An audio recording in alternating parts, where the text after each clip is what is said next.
وفي الاخر يفضل فراخ. بس انا بحبها جدا ولحد دلوقتي بحب الملوخيه بصراحه يعني. انا بالنسبه لي الطبق ده كان تورلي. كان بابا بيحب خبيز العيش في البيت قوي، فكان يجيب لي ماما الدقيق ويقول لها اعمل لنا عيش، ويوم العيش هو اللي يقعد يعملها بايده ويدخلها الفرن. من احلى الاكلات اللي ممكن تكوني تدوقيها في حياتك مع العيش السخن. انا المكرونه الفرن من الاكلات اللي من طفولتي. انا عاده زي ما قلت ما بحبش الاكل قوي، احب الحلو اكتر، لكن لو هنختار حاجات في الحادق فهي المكرونه الفرن والبيتزا. وانا المكرونه الفرن من وانا صغيره كنت يعني ما يحبوا يكافئوني في البيت يعملوا لي مكرونه فرن. وانت اولا انا شايفه هو حط ده فين، ودن قطه وقتي انا مش هاخده. عارف ليه؟ عارف ليه مش هاخده؟ لان هحطه فين؟ شفتي هنا هم جايبين لك دي ليه؟ هحطه في دي. ايوه طبعا اهو. هحطه فين؟ اهو ده سبت عيش مودرن. احطه فين؟ دي مشكلتها مش الاكل ازاي، هو هحطه فين. انت ما خدتيش بالك وهي بتقول له انا شفتك حطيته فين؟ انا كنت مستنيه بس لما هو يكمل. انا حسيت ان عملت حاجه صح ولا ايه؟ اصل انا كنت حاطه بقول لكم ايه، انا بعمل كده وانا همسك السكينه وهاكل. لا الطبق ده مش صح. والانتاج مكان ايه؟ الطبق ده مش صح. مرفوض. ليه بقى؟ لان ده مش طبق عيش. ده كلي عيش يا امينه، كلي عيش يا حبيبي. ده مش طبق عيش يا حبيبي. امينه كنت عايز اقول لك ان انا هحطه على الترابيزه بس بجد كمان هتحطه على الترابيزه. مش عارف كنت حاسه هنا كده اللي هو طب وانتوا تاكلوا وانتوا ماشي بالعيش. لا خد الطبق خد الطبق. اصل انا يعني العيش يا جماعه يعني ايوه طبعا ودن قطه. انت راجل فاهم. ما هي بتنزل في الملوخيه بتدي تيست كده بتوديك انت لما عملت كده مصمم تنفذها. نزل. ايوه ما هو بيعملها عشان كده. تيجي نشوف كل واحد هياكل ازاي. اتفضل. بص انا الطبق ده بيمثل كل حاجه. يعني انا كان عايزه المكرونه بالنسبه لي دقيقه واحده. انا معلقه الشوكه بتتحط كده. دقيقه واحده. دلوقتي انت الطبق ده الملوخيه هتسيبه كده ولا هتحطه فين؟ ما في مكان. ما هنشيله بقى ونحطه كده. ليه طيب؟ هو ده عشان عيط يا حبيبي. انت عايز تاكل الملوخيه بالعيش طبعا. طيب خلاص اعمل كده دلوقتي. طب انا همشي معاكي. اعمل كده. طب تمام خلاص. ده اكن ده الطبق الصغير تيجي ناكل وهي مش شايفانا. هتاكلوا ازاي؟ يلا وريني هتاكلوا ازاي. يلا مش هتتضرب حالا على ايديك. لازم اقرب ده هنا يا عشان ما يوقعش الرد. مرفوض. هات المعلقه بس. طلعي لي المعلقه. ايوه انت مش خايف يا استاذ؟ اقطع حته من العيش. احنا عايزين نعرف دقيقه واحده بس يا جماعه. الطبق ده بيمثله ايه؟ نقطه نظام. طب نكمل السؤال الاول. دقيقه واحده. اقطع حته من العيش. اسيب المعلقه. لا المكرونه وقول لنا ذكرياتك ايه مع المكرونه. انا ده كل بيغروشوا عليا لان ده كان ايه يا غاده. احنا كنا هنرجع احنا كنا بنتجمع عند جدتي كل خميس. وكنا عدد ما شاء الله. فصينيه المكرونه بشاميل الكبيره دي ثابته. عشان كده انا للواحد. لا لله. فعملت الحقيقه اسمه بشاميل الخميس. كل خميس بنزل بشاميل. نفس الطريقه ولا بتغير؟ لا بغير بقى. والله لو نفس الطريقه الناس هتتفرج. والله احنا قعدت مثلا سنه بعمله هو باللحمه المفرومه. طريقه الفرجه على الفيديوز بتاعك اصلا هي شيقه من غير بقى نوع الاكل ايه. شيل المعلقه. طب اشيل ده ولا شيل المعلقه؟ اشيل المعلقه فين؟ شيل المعلقه. طب امينه انا والله يعني بعرف بس شوكه والسكينه وايه اللي انت عاملاه ده؟ هتحطيهم عدل. شوكه. ما هي الشوكه مش هتجيب كل الطبقات. يعني ايه مش هتجيب كل الطبقات؟ يعني في بشاميل وفي مكرونه وفي لحمه وفي السكينه معاك. يعمل ايه بالسكينه؟ ما هي ياكل المكرونه. هو جاي ياكل ولا جاي لا والله بجد. الشوكه والسكينه كده عشان بقيت حازم والله العظيم مش هعرفك تاني اللي انت عامله ده. لا بحب الشوكه والسكينه. طب ما تشوفي كل واحد بياكل ازاي. هوريكي ده. اعملوا اللي انتوا عايزينه. انت عارف ايه الغلط اللي انت عملته دلوقتي؟ دي بتاعت 2024 دي. ان انت عملت صوت بالمعلقه في الطبق. انا اسف. رهيبه. ما هو بتاكل هي البنات. ما بتاكل البنات. انا بس كنت عايز اكمل اعرف. طب انت دلوقتي اشربوا زي الشوربه. اشربوا زي الشوربه. طيب واحنا بقى بنشرب. اوكي. عايزين نقول ايه؟ بتجربوا ترندات الاكل وايه اكتر حاجه حلو بقى جربتوها وعجبتكم؟ ما تاكلش. ايوه اعمل كده. ما تاكلش جنبي خالص بالمعلقه دي. وانت كمان بتاكلي بالمعلقه. انا عايزه اوصل لك حاجه. وصليني. ان انا كنت هاكل كده من الطاجن نفسه. لا ده ما كنت هقوم. ما انا بقى حتى لو الطاجن بتاعكم بنغرف منه. وليه؟ ادي يا مورا. انت بتعمل ايه؟ لا يا جماعه بيجرب. واضح ان انا ايه. انا مؤدبه يا ميس. لا ثانيه بقى احنا كلنا كلنا وحضرتك ما اكلتيش. اه كلي بقى. بص بقى طب قولوا لي وهي بتاكل كده احنا نتفرج عليها، احنا شغالين. ايه اكتر حاجه جربتوها بتعجبكم فكره الترندات، وايه اكتر حاجه هو ترند بس خلص. غريبة؟ كنت بحب الايس كريم رولز اللي هو بيقوم ويقعد تمام. انت عايز بالعيش صح؟ مش انا حطيت ده بقي، بقطع حته عيش واحطها في بقي. ليه؟ طب وفين لا انا كده انا كده باكل بقي. لا خلاص.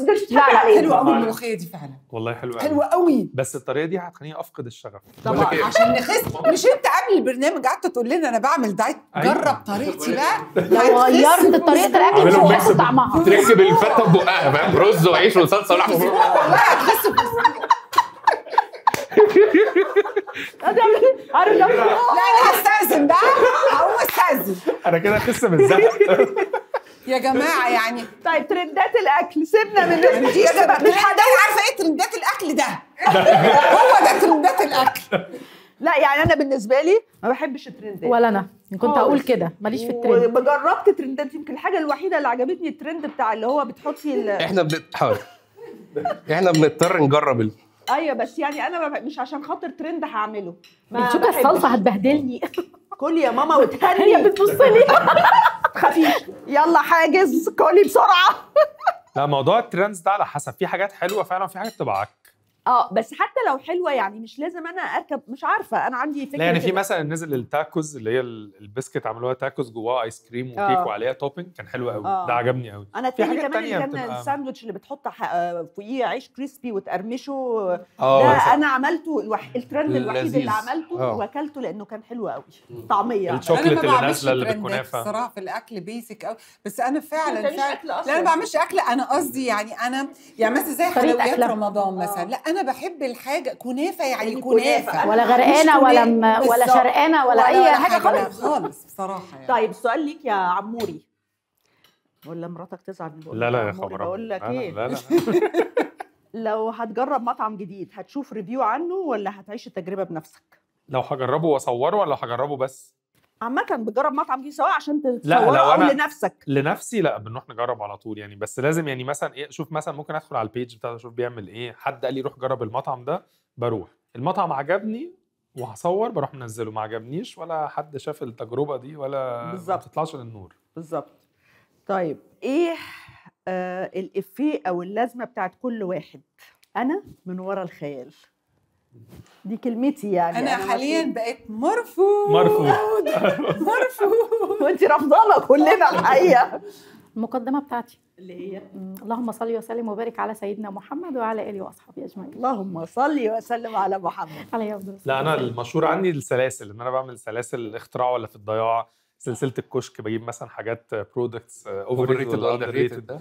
هي دي اللي اكتر حاجه لازمه في الكونتنت. مش الاكل بالشوكه حلو بذمتك؟ مش الاكل بالشوكه حلو بس بيطول قوي يعني. انا بص هتخس. بمسك دايما الطبق واقول اسم الاكله كده مثلا ايه فتة كوارع كده. انا دايما ابدا الفيديو بالطريقه دي.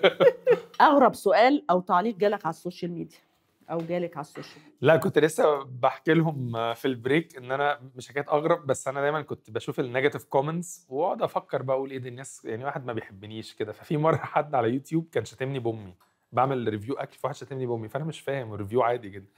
فقلت بدل ما امسحه كتبت له الله يسامحك، راح كتب لي بحبك قوي والله. كنت عايز اشوف رد فعلك. الشخص الغريب اللي انا قابلته في الكومنت ده.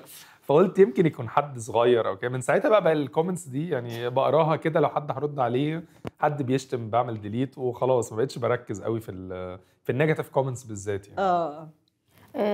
رد فعل الناس او لا اغرب كومنت جالي. ايوه ما هو ان هم عايزين يعرفوا انا بعمل ايه بالاكل ده كله او بوديه فين. ده دارج يعني بتاكل الاكل ده كل ده الاكل بتوديه فين؟ اصل انا بعمل كميات، بس قلت لهم كذا مره ان الكميات دي بيكون عندي ناس في البيت، مستحيل طبعا اعمل كده وانا اولادي لوحدي. لا ده انا ده اكسبرت في الكومنتات الغريبه.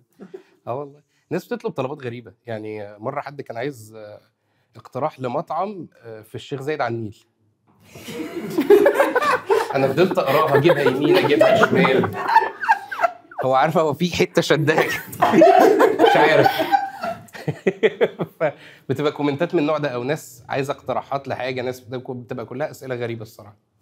انا بالنسبه لي الكومنتات هم ما بقاش في حاجه غريبه لان هم كتار الغراب، بس دايما بحس ان انا اكني معايا عصايه سحريه بيطلبوا مني طلبات. يعني لما واحده تقول لي انا جوزي هيطلقني لان انا سمراء وشعري اسود وعينيا مش ملونه وهو عايز كده. طب أنا اتجوزها هعمل إيه؟ هي ولا ايه؟ يعني فاهمة؟ مين ده بقى كتير؟ ده جواز انا أونلاين معيش ده. يعني هو طب قولي هتلبس لانسز وتصبغ شعر بس هتبقى بيضه ازاي؟ فدايما بيجي لي اسئله بقول لهم والله انا معيش عصايه سحريه. يعني هو دي بيبقى انا كتير جالي من ده. حاجه ولسه قريب جايه لي كانت غريبه جدا. واحده بتقول انا شايفاكم بتعملوا اعلانات وعايزه اعمل معاكم اعلان. ايه عندي فيلا في الساحل وعايزه ابيعها. هو الناس بتطلب حاجات وليه غريبة. وترفضي ليه؟ ده انت هيجيلك اكتر من اللي بتاخديه في الريسبيز، هترفضي ليه؟ يعني هطلع اقول ايه في فيلا عندي في الساحل عايزه ابيعها. ده بالنسبه لحريق غريب. انا جالي محلات ملابس حريمي. خلينا اكتفي بملابس. طيب اذكر موقف مرتبط بشغلانتك اتعرضت ليه وكان مضحك. حازم وغادة ليه جاوبوا؟ موقف في شغلانتي انا مضطره اقول على الهوا لو جوزي اتفرج على الحلقه هروح ورا الشمس. جالي عريس وراجل جدي جدا يعني يا عيني، وبيتكلم انه انا بخش الباب من بابه وعايزه اجي ومش عارفه ايه. دخلتيه ده من المطبخ، انت بس برضه داخلانه من قلبه. المطبخ. أيوة. موقف غريب اتعرضت له لما من الشغل في السوشيال ميديا. مضحك. هو بتاع الملابس الحريمي ده كان ما هي بتبقى حاجات كده. مش يعني مش حاضر في دماغي غير هو. لا انا عارفه ان هقول لك ان احنا بنوصل لايه من كتر ما الحاجات. من كترهم الواحد ما انا بيبقاش من كتر الحاجات خلاص الحاجات بقت عاديه. انا لو ساليني السؤال ده مش عارفه اجاوب لان شفت حاجات غريبه. أيوة. غريبه عجيبه في خاص. انا بقيت الحاجات دي بتعدي عليا عادي. أيوة صح. يعني سؤال بقى في الجون يا حلوين، سؤال في الجون يا حلوين. انا وهي هل الاتيكيت بتاع الاكل العالمي مناسب